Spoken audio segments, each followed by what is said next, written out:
Ekibadde wa Rema Namakula masanyu gokka omusajja amutongozza mu butongole n'amwanika ensi n'amwebaza era n'agamba abasajja buli musajja osaana omukazi ng'owange.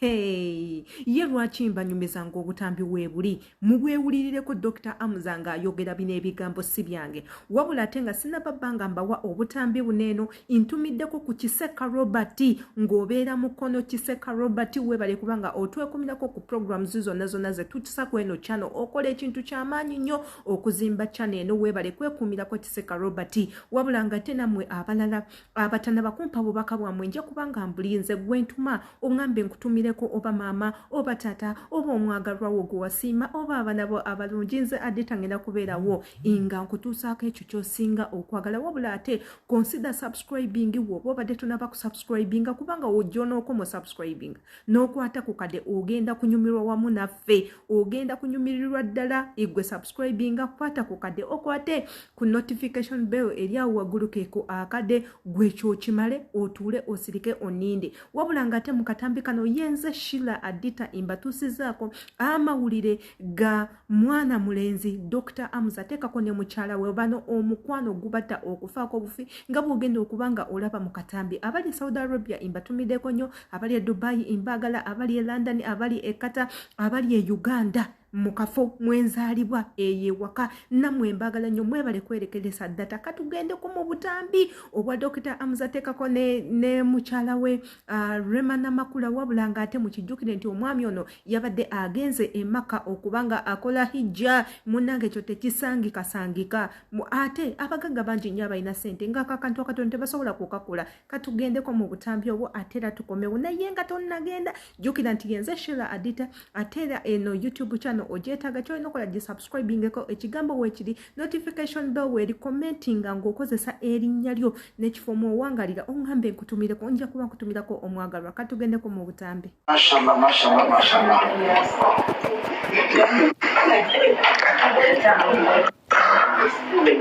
Ntwala omukisa guno okwebaza mukyala wange ono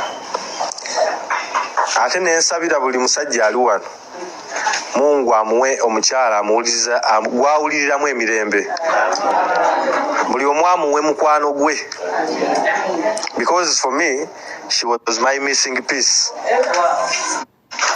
era ekyo nkyogera proudly.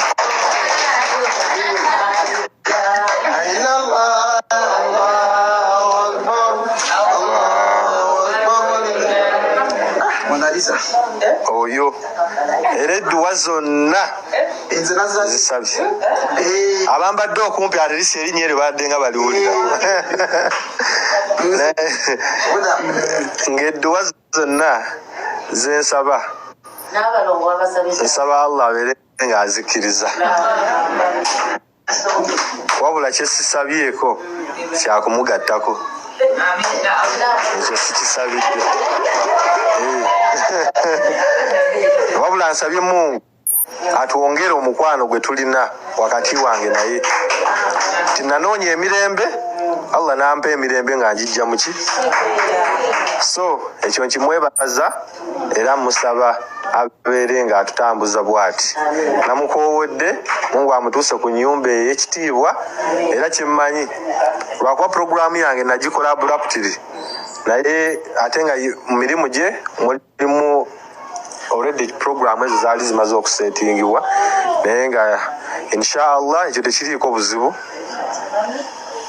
ekyaye okugenda ekyo tekirina tabu era omulundi ogwo nze buli gwemba naye buli mukwano gwange atlist yakimanyi olaba ne muganda wange ono saawa eno atlist amanyi ebitende ebiri muki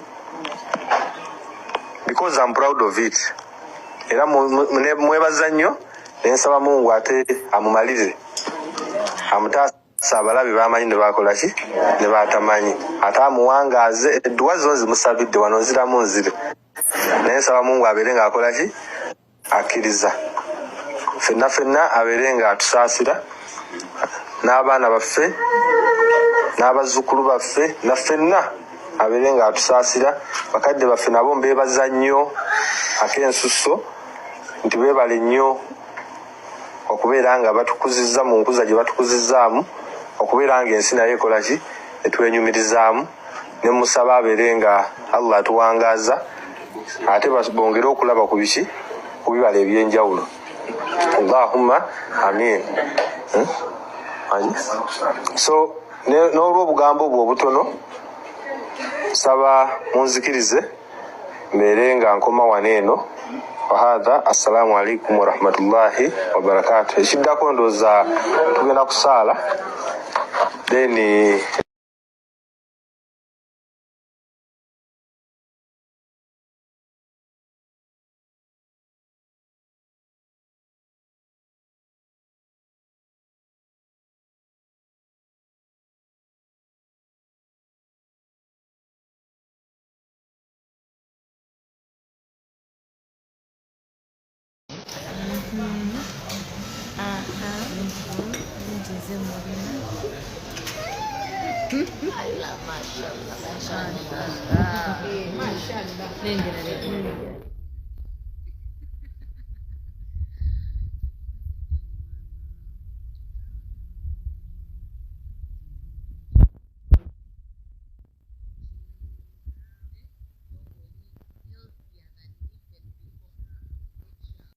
kansuubire bukunyumidde nga nze we bunyumidde. Banange nze omukwano bwe guti gwe njagala. Nze njagala omusajja andowoozaako, omusajja antwala okuba nti yenza priority ye, omusajja abeerawo ng'ayimba buyimbi linnya lyange Adita Shila yoyo omusajja buli muntu gwanoonya nga Dr. Hamuza. Dr. Hamuza buli wadda ayogera ekintu kimu Rema Namakula. Dr. Hamuza buli gwe bamukwasa akazindaalo ayogera kimu Rema Namakula. Dr. Hamuza wabeera mu bantu ayimba kimu Rema Namakula. Kwegamba ndowooza n'emmere alya Rema Namakula, atambula Rema Namakula, yeebaka Rema Namakula, amazzi anywa Rema Namakula. Kwegamba n'olugoye ayambala Rema Namakula. Singa wabaayo brand yonna oba nga yangoye esobola publishinga engoye nga ziriko Rema Namakula, omusajja oyo alabika yandikoze company eyo ng'efulumya engoye zokka nga za Rema Namakula, nga olaba Jennifer Lopez nti alina collections z'engoye, nga bolaba ba Jay-Z ba Beyonce engoye zifuluma zonna zibaako lebo yaabwe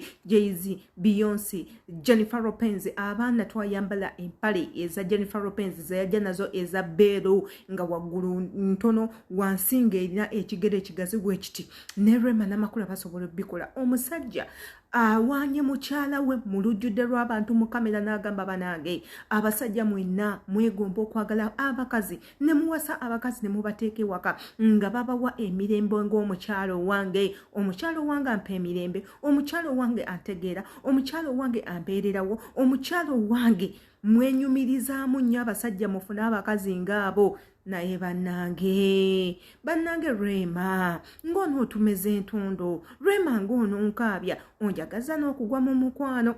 Naye munnange ebintu ebimu si byangu, nange nandibaddeko mukwano ng'ogwo, naye agundaga ng'ogwo sinnamulaba munoonyeza mbuze, wabula ate nga ye mu akazindaalo oba chance yakwata Rema Namakula kufuna musajja nga Dr. Hamuza. Omusajja ye mulungi, omusajja ye muwanvu, omusajja ye yasoma, omusajja yalina ku ssente, omusajja yava mu famire erina ssente. Tulabye obutambi bungi nnyo Rema Namakula ng'aline mama wa Dr. Hamuza, wabula nga Rema bamutwalanga bebi, bayoyoota muyoyoote, buli dakiika bamukwatako, buli dakiika bamuteeka ku wano we bamwebasa, buli dakiika gwe babuulire, buli dakiika gwe bakwata ku matama, buli dakiika gwe banyiga mu kannya n'eŋŋamba y'ennyabo. Ono Nazaala Rema Nazaala we atuuse n'okugjawo eri eŋŋombe egamba bw'osanga Nazaala osanga malaalo. Kati ffe abakyakomplaininga ku Bannazaala mujja leetera abantu okulowooza nti Bannazaala baffe batuwagala, ffe tuweyisa obubi lwa nsonga ezo za Rema. Mujjukire nti twalabako akatambi Rema Namakula ng'abuuza omusajja omu bano bannamawulire n'amugamba wali oguddeko mulaavu, wali oguddeko mukwano omwana wa nnyabo, omusajja wali oyagaddeko ku mukazi, omukazi yali akwagaddeko. N'amugamba munnange wokatofunanga mukazi akwagala, ko olifuna omukazi akwagala n'akwagala ebiriyo, tojja kubanga naawe osematuka okweyisa nga nze bino byonna bye neeyisa. Mukwano gwe gunzita, mukwano gwe gundi obubi. Omwana w'omusajja anjagala, omwana w'omukazi anjagala, omwana w'omukazi anfaako, omwana w'omukazi ampa omukwano, omwana w'omukazi oli nze simanyi na kumanya. Rema akatambi ako katambula nnyo.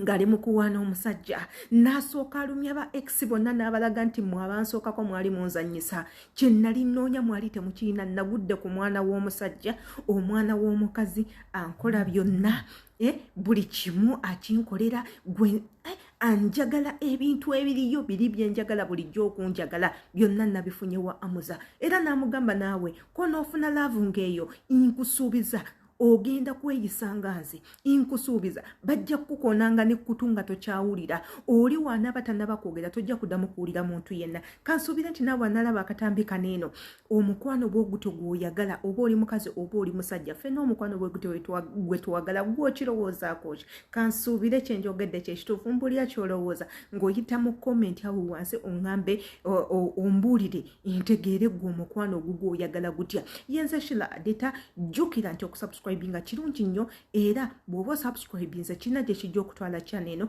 videos neno zirabe ozekkaanye era oziyigemu we ziba zikunyumira tuwe ekigalo eyo no thumb up oba like gilikinge ate era akadde akali awo waggulu kankizo jjukira ke kagenda okukuyambako videos neno okuba nga zikutuukako buli lw'oba ozeetaaze. Mbagala nnyo, see you in my next video.